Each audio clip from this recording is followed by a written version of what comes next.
बाजारामध्ये भरपूर प्रकारचे केचप्स उपलब्ध आहेत, पण ते केचप्स आपल्या मुलांसाठी, आपल्या मुलांच्या आरोग्यासाठी किती योग्य आहेत हे तुम्हाला काही नवीन सांगायला नको।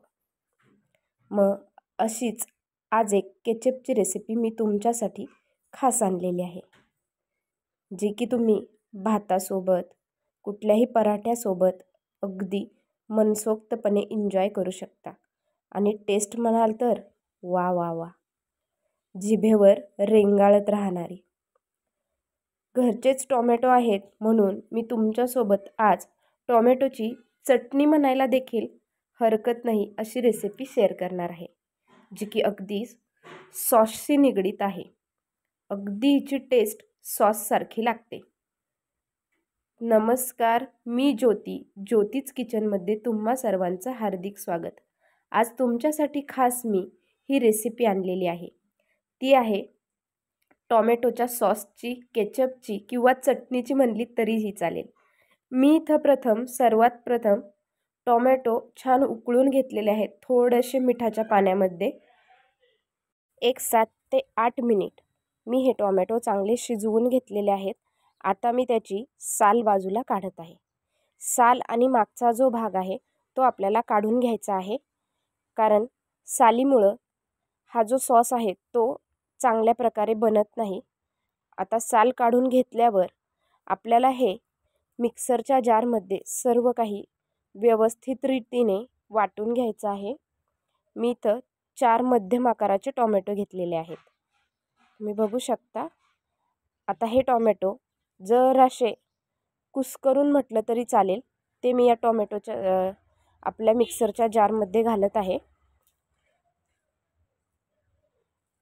तुम्ही याच्यामध्ये कुठल्याही प्रकारचा बाहेरचा पदार्थ घालू शकत नाही किंवा घातलेला नाही। आता याच्यात घातलेला आहे 1 चमचा जिरं, 1 चमचा लाल तिखट। जर मुलांसाठी बनवत असाल तर तिखट जरा कमी घाला। मी इथं मोठ्यांसाठी आणि मुलांसाठी दोन्हींसाठी बनवत आहे। 1 चमचा मी इथं धनेपूड घातलेली आहे।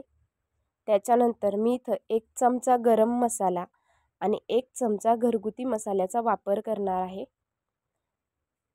चवीनुसार मीठ, आणि याच्यात आपल्याला एक स्पेशल टच द्यायचा आहे म्हणून आलं लसणाची पेस्ट आहे, जी मी केलेली आहे ती घालत आहे अर्धा चमचा। त्याच्यानंतर इथं मी 3 टेबलस्पून इतकी साखर घेतलेली आहे। हा सॉस बनवतोय तर याला आंबट, तिखट, गोड अशी तिन्ही टेस्ट आल्या पाहिजेत, म्हणून आता हे मी छान प्रकारे मिक्सरमध्ये फिरवून घेतलेलं आहे। आता काय करणार आहोत आपण, तुम्ही याचा थिकनेस बघू शकता, अगदी पातळसर आहे। तर आता या स्टेजला आपल्याला याच्यामध्ये एक 7-8 चमचे दही घालायचं आहे। मी हे घरी बनवलेलं दही आहे, तुम्ही विकतचं दही घालत असाल तर एक 8-10 चमचे घातले तरी चालेल, कारण घरच्या दह्याला जरा आंबटपणा असतो। तर त्यामुळं मी इथं एक 7 चमचे दही घातलेलं आहे। आता परत मी एकदा फिरवून घेणार आहे, तुम्ही बघू शकता। आता हे आणखीन पातळ झालेलं आहे, तर आता एक सॉसपॅन घ्यायचा आहे, तो छान गरम करायचा आहे, चांगला गरम असावा। नंतर त्याच्यामध्ये हे केलेलं मिश्रण जे आहे मिक्सरच्या जारमधलं ते ओतायचं आणि सॉसपॅन छान प्रकारे हलवून घ्यायचा। एक 8 ते 9 मिनिटं छान प्रकारे लो ते मीडियम फ्लेमवर आपल्याला हे उकळून घ्यायचं आहे, जेणेकरून याच्यातले मसाले शिजले पाहिजेत आणि प्रत्येक मसाल्याची चव ही या सॉसला आली पाहिजे, म्हणून अगदी खाली लागू नये म्हणून चमच्याच्या साहाय्याने जरा हलवायचे। तुम्ही बघू शकता याचा थिकनेस, हे उकळलेलं आहे, अगदी घट्ट होतं आणि जसं जसं थंड होत जाईल उतरल्यावर हे गॅसवरून, तसं तसं ते थंड होतं।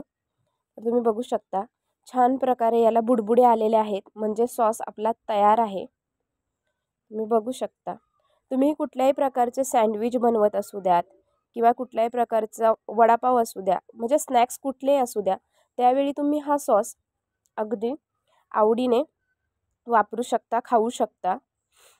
तर व्यवस्थित रीतीने हा सॉस आपला तयार आहे।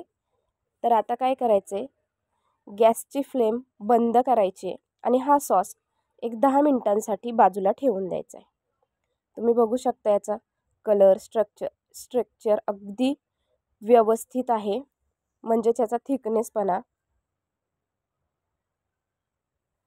जसं जसं थंड होणार तसं तसं ते घट्ट होणार. आता मी इथे एक काचेचे जो जार आहे तो घेतलेला आहे, त्याच्यात मी हे स्टोअर करून ठेवणार आहे. अगदी 10 ते 15 दिवस ही चटणी, हा सॉस अगदी व्यवस्थित रीतीने टिकतो. हा फ्रीजमध्ये ठेवून द्यायचा आहे. तुम्ही बघू शकता, टेस्टला तर विचारूच नका, इतका भन्नाट लागतो. तर तयार आहे. कुठलेही बाहेरचे केमिकल्स न वापरता घरगुती साहित्यांमध्ये हा आगळा वेगळा टोमॅटो केचप सॉस. तर तुम्हाला ही माझी रेसिपी कशी वाटली मला कमेंट करून सांगायला विसरू नका. आणि या सॉसची रेसिपी जर तुम्हाला आवडली असेल तर जास्तीत जास्त लाईक करा, शेअर करा आणि सबस्क्राईब करायला विसरू नका.